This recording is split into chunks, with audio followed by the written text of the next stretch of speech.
ka bang sabihin pero wala kang lakas ng loob na sabihin ang personal? I-shout out mo na yan! I-shout out mo na yan! Para sa ex, para sa crush, para sa magulang, para sa boss, para hindi ka na mahirapan, i-shout out mo na yan! Shout out sa umaga! Shout out sa umaga with DJ Baby Toby! Number 1! 6.7 Energy FM. Same. Pero iba dito sa 106.7 Energy FM Pangga. Huwag mo sabihing radyo, sabihin mo... Oras sa buong kapuluan, Pangga. Check your time. It's now 6:28 on the clock. Good morning. Luzon, Visayas at Mindanao, Metro and Mega Manila. Yan at syempre good morning din naman sa mga Pangga nating kasalukuyang kakapasok lang sa opisinahan. Kamusta na? Late na naman ba tayo, ha? Kayo naman, binibigyan na nga kayo ng grace period, nalilate pa kayo. Why naman ganon? Napakabait na nga ng HR nyo eh. May grace period na kayo ng 15 minutes, hindi pa kayo pumapasok. Kaway naman sa mga Pangga nating na-late dyan, no? Bakit pa kasi kayo nalilate, ha? Ano bang meron? Ano bang ginagawa nyo, ha? Para-ibahan naman kasi, nood pa kayo kasi ng nood ng K-drama. Kung ako sa inyo, no, matulog kayo ng maaga. Kasi once na natulog kayo ng maaga, ay nako, kayo ay gaganda. At kapag kayo ay gumanda, crush nyo na ang pipila. Diba sila mismo ang pipila para sa inyo, hindi yung ikaw ang pumipila sa kanya. Yung tipong, ay, siya ba yun? Napakaganda naman niya. Kaso ayan, lagi kang puyat, di ba? Di mukha kang tiyanak. Anyway, good morning sa mga Pangga nating palaging puyat, no? Talagang umaga na talaga natutulog, no? Hindi alas 5, kung hindi alas 6. Actually, no, mga Pangga, nung isang araw, last Friday ata yun, may pumunta dito ng mga estudyante ng Letran, no? Di syempre, nag-tour sila dito. Tinur naman namin yan. Ako, si Tita Cora, tsaka si Sir Justin, yan, si Papa JT. Ngayon, tinanong ni Papa JT kung anong oras sila nagigising sa umaga. Di ba? Ang sagot ng isang estudyante, 2 p.m. po. So automatic natutulog yun mga alas 7 or hindi naman kaya, alas 6 ng umaga. Gulat sila eh. Wala ko hindi, di ba? Kasi ako dati rin naman kasi, gawain ko rin naman kasi yun. Yung umaga na talaga natutulog. Wala eh, kasagsagan ng kabataan eh, di ba? Laro dito, laro doon, nood dito, nood doon. Doon yung mga ginagawa namin. Oo. Ngayon nagtatrabaho na ako. Ngayong meron tayong responsibilidad. Ay nako, no na.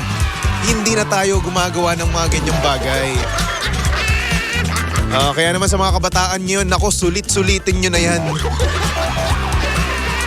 Diba kasi kapag kayo ay nagkaroon ng trabaho, no, hindi nyo na magagawa yung mga ganyang bagay. Lalong-lalo na kung ang schedule ng pasok nyo is madaling araw or hindi naman kaya sobrang aga, di ba? Well, nasa inyo na rin naman yan, ha? Kung kayo ay Android, no? O kung kayo ay robot. Kung kaya nyo naman na magpuyat na laging, alam nyo na, 3 hours, 4 hours yung tulog nyo lang, edi go. Bahala kayo dyan. Ay nako, nakakamiss lang din naman, no? Yung tipong natutulog ka ng maaga na, hindi yung sobrang aga. Magkaiba kasi yun di ba? Kapag sobrang aga mo natutulog, like for example ako, ang tulog ko kasi ngayon is 6 p.m. or 5 p.m. Kapag tumagal ako ng 9 p.m. or hindi naman kaya 7 or 8, Puyat na ako nun. Hindi ko nakakayanin nun. So ayun, nakakamiss din matulog ng madaling araw na mismo. No? Pero syempre, since wala naman tayong magagawa, ganyan talaga ang buhay, kailangan natin kumita ng pera. Diba? Kaya naman shoutout sa mga pangga natin dyan. Sinasakripisyo ang tulog para lang magawa ang gusto nilang gawin. Congratulations, no? At syempre, hello din sa mga pangga nating napupuyat dahil sa kanilang requirements sa school. Diba? Oo. Yan tayo ibinigay a month later bago yung pasahan, no? Pero ngayon mo lang gagawin. Overnight pa. Ay, nako. Naaalala ko ang aking nakaraan. Yung tipong ibinigay yan last month, no? Pero since cramming is life, no? Ngayon mo lang gagawin, overnightin mo niyan. Diba? Tapos, sasabihin mo, magre-reklamo ka sa mga klase mo, uy, napuyat ako dyan. Uy, wala akong tulog dahil sa ano, tapos ganyanin nyo lang ako. Kasalanan mo yun eh. Anyway, saktong oras natin yun, 6:34 on the clock at syempre kasama nyo pa rin at kalandian ng hot baby boy ng radyo, walang iba kundi si DJ Baby Toby. Na live ngayon sa Facebook page ng Energy FM. Kaya naman kung gusto mo makita ang itsura ngayon ni Baby Toby. And chairman, pakilipat naman dito sa camera 2 natin. Feeling ko pogi ako dito sa camera 2 eh. Feeling ko lang naman. O, di ba pogi ko, no? Feeling ko ang fresh ko ngayon. Bakit? Yan, manood na kayo sa Energy FM 106.7, di ba? Para ako ngayong, oh baby, baby, baby. Turn around, she should need. Ay nako. Again, manood ka na sa Energy FM 106.7 na Facebook page. At syempre, pakitampal na rin naman nung share button, ha? Ang hindi mag-share, tutubuan ng kulugo sa esophagus, sa larynx, sa pharynx. Di ko alam kung saan yon, basta tutubuan kayo. Kaya naman, simulan na natin ang programang Shoutout sa Umaga. I-shout out mo na yan! Number 1, 06.7 Energy FM. Nga pala, no? Sa mga kumukontra sa akin dyan kanina, sabi ko ang gwapo ko ngayon, ang fresh ko ngayon. Tingilan nyo na, bigyan nyo na sa akin, mag-birthday na ako.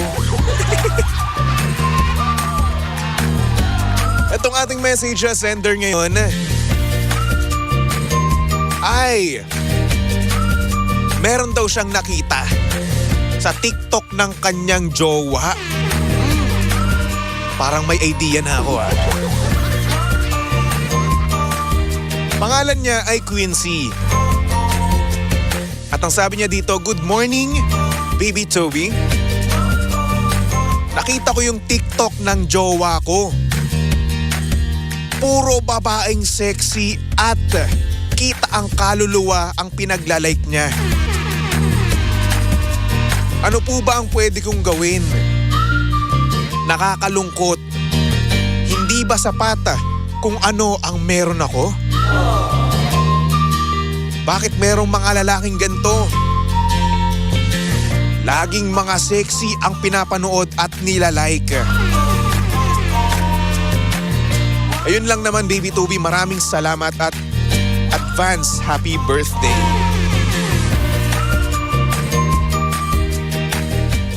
Huwag mo naman lahatin, ha? Huwag mo namang lahatin ng mga lalaki.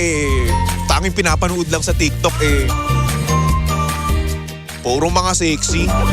Di naman. Bako, ha? Di naman sa ano, di naman sa sinasalba ko yung sarili ko, no? Pinapanood ko lang naman doon mga ano, science discovery. Oo. Oh, mga science discovery doon, no? About sa mga moon, about sa mga planets.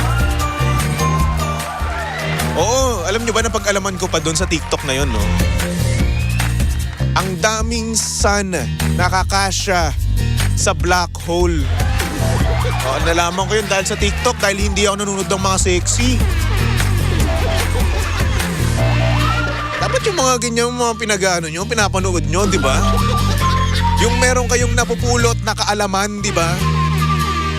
Di puro sexy. Wag tayong ganun.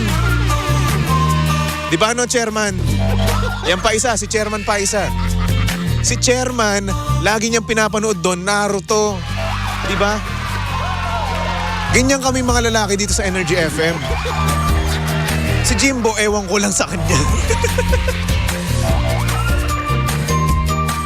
Pero yun ang ano, siguro nga, merong mga lalaking ganyan. Yung puro sexy ang pinapanood. Hindi ko alam kung bakit. Wala akong ka-idea. Never heard.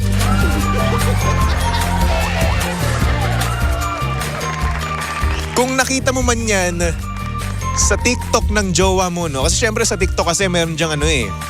Makikita mo dyan yung mga pinaglalike ng ano mo eh, ng jowa mo eh, di ba? Minsan naka-private. Pero kapag nasaktuhan mo na hindi naka-private yung likes niya, makikita mo yun. Oh, punta lang sa profile niya tapos i-click mo lang yung likes, di ba? Yun na yun. Pero kung nasaktuhan mo naman, no, na hindi naka-private yung likes niya, ayan, kitang-kita mo yan. Tapos pwede mo ring makita yan kapag binuksan mo yung TikTok niya mismo, sa account niya mismo, di ba? Ganun kasi yun. Ngayon, yung nakita mo yan na puro babae ang pinaglalike niya, ay nako. May karapatan kang magalit. Oo, bakit? Kasi ibang babae yan, tapos puro sexy eh. Nalungkot lang ako nung sinabi mo na ano, na hindi pa ba sapat kung ano yung meron ka. Kasi dapat sapat ka na eh, di ba? Dapat sapat ka na sa taong mahal mo, di ba? At syempre, kung mahal ka talaga niya, sapat ka na. Di ba? Ngayon, kung yung pinaglalike niya ay puro sexy pa rin, matapos niyong pag-usapan yung bagay na yan, eh mag-isip-isip ka na, Brad. Di ba?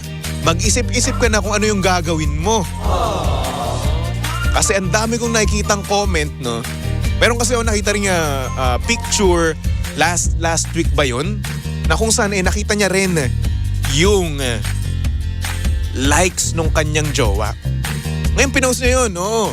Pinost niya yun at tinanong niya, ano bang dapat kong gawin sa ganitong jowa, di ba? Na nagla-like ng mga sexy na video. Nakitang-kita ang kaluluwa. Ang daming nagsasabi na palit jowa na lang daw. Nasa iyo pa rin naman yan, no? Papalitan mo o hindi. Pero yun, kung magkataon naman na bago na naman siya, no? Na hindi na talaga siya nagla-like, no? Ay, nako. O, mas okay na yun. Di ba? Hindi na nagla-like eh. Ng video ng ng mga sexy na babae eh. Ay, nako. I remember so many people na palaging nagla-like ng mga ganyan. Oo. Shoutout sa'yo, Hepe, ha? Hepe, Jimbo. Sino ba ba?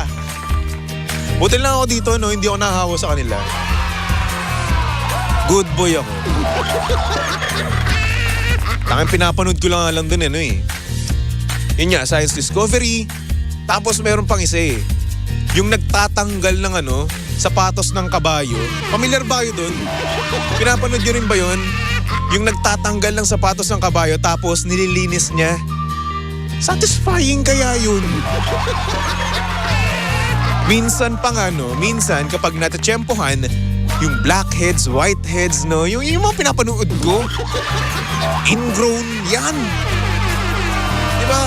Hindi yung mga sexy. Kaya naman ko ako magiging jowa nyo mga pangga. Safe na safe kayo. Efas na efas ang aking TikTok. Walang sexy doon. Walang kita ang kliba. Walang ganun. Good boy ang baby boy nyo. Maniwala kayo ha. Sabi dito ni Jonah Batoon, ating sender, ba't di mo subukan mag-TikTok ng sexy din para malaman mo reaksyon ng jowa mo? Ay nako. Kapag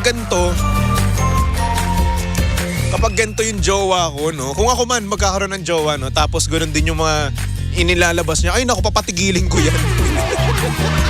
Ay naku, hindi. Uy, lalaki din ako. Alam ko, mga pinag-iisip ng mga lalaki. Nek mo. Sabihin ko rin, what if ako yung magpakita ng mga ganyan-ganyan? Okay lang sa'yo? Sabi ko sa'yo. Pero kung gano'n naman, no, sa case naman ng ating message sender, no, what if nga, no? What if nga na yung jowa niya or etong ating message sender ang gumawa ng ganito? Siguro, uusok din ang ilong ng kanyang jowa. Paano ko nalaman yun? Lalaki ako eh. Aayaw yan. Kasi syempre, di ba, ang sa amin ay sa amin lang. Ganun kami mga lalaki eh. Hindi kami nag-share. Matamot kami. Pero yun, no? Pag-usapan nyo na lang yan, pangalan natin message sender. Pangalan nito? Quincy. Ayan, Quincy. Pag-usapan nyo na lang ng inyong jowa, no? Ng jowa mo. Kayong dalawa, mag-usap kayo. Tapos, talagang sabihin mo sa kanya kung ano yung nararamdaman mo. Kasi syempre, di ba, valid diyang nararamdaman mo. And diyang nararamdaman mo na, nakita mo na yan, no? Ay hindi ka aya-aya sa mata. At syempre, mapapaisip ka talaga kung, teka, sapat ba ako o hindi? Sapat ba kung ano yung meron ako o hindi? Kasi syempre, nagla-like siya ng iba eh. Nagla-like siya ng kita yung kaluluwa, di ba? So yung pag-usapan nyo na lang. At ngayon, kung napag-usapan nyo na magbabago na siya, no? Obserbahan mo. At kapag hindi nagbago at nakita mo pa rin na nagla-like pa rin siya, no? Pag-isipan mo na ang magiging desisyon mo sa buhay, okay? Yun lang naman yun. Maliit na bagay. So mamaya, tatanungin naman natin ang POV ng isang kababaihan dito. Oo, tatanungin natin si DJ Lensay tungkol sa ganitong topic, di ba? Anyway, Quincy, maraming salamat, no? Maraming salamat sa pag-send mo ng iyong mensahe sa buhay, yung bagay na hindi mo masabi sa iyong jowa. Thank you very much. At syempre sa mga pangga natin na gustong mag-send ng kanilang message. Ayan, pumunta ka lang sa aking Facebook page. Hanapin nyo lang BabyToby1067. Tapos mag-chat lang kayo dyan. Or kung gusto nyo tumawag, pwede rin naman. Oo, tawag lang kayo sa 02-8721-2429 or 7001-7949. Okay? And speaking of tawag, hindi tumawag yung ating nanalo ng 500 pesos. Sayang naman yung panggash mo na 500. Brad, 5 each din yun. Oo. Pang good item din. Good item na na pambili mo ng damit, di ba? Ganon, pantalon. Sayang naman. Pero hindi pa huli ang lahat, no? Di pa huli ang lahat, Jeffrey Geronimo ng Angkas.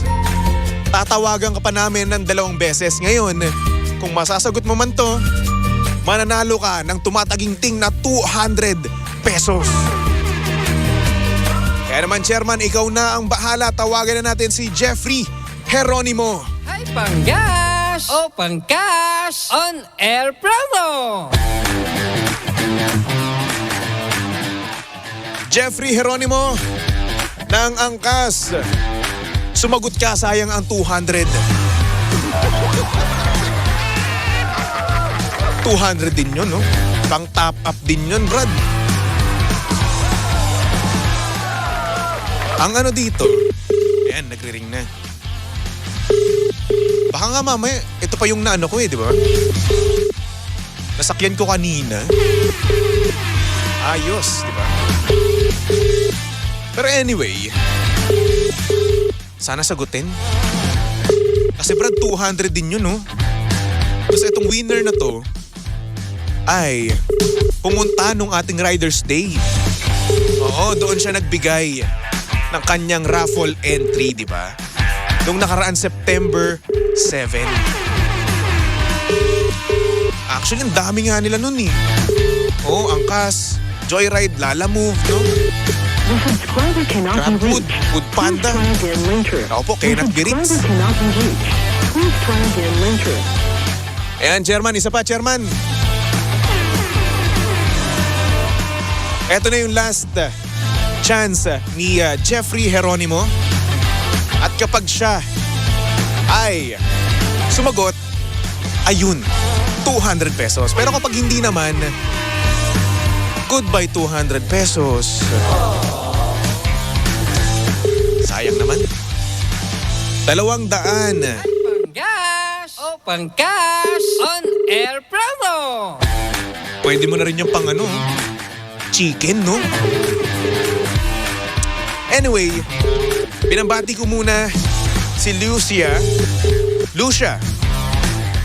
si Masho, hello, Irene Villanueva. Sabi niya kamukha ng anak ko. Siyempre, gwapo kami.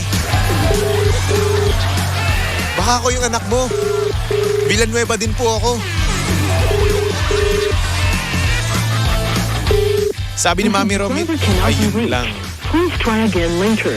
The Cannot be. subscriber cannot be reached. Jeffrey. Please try again later. Jeffrey Geronimo, I'm sorry na hindi mo napalanunan ang 200 pesos. Hindi ka sumagot, brother, sayang. But anyway,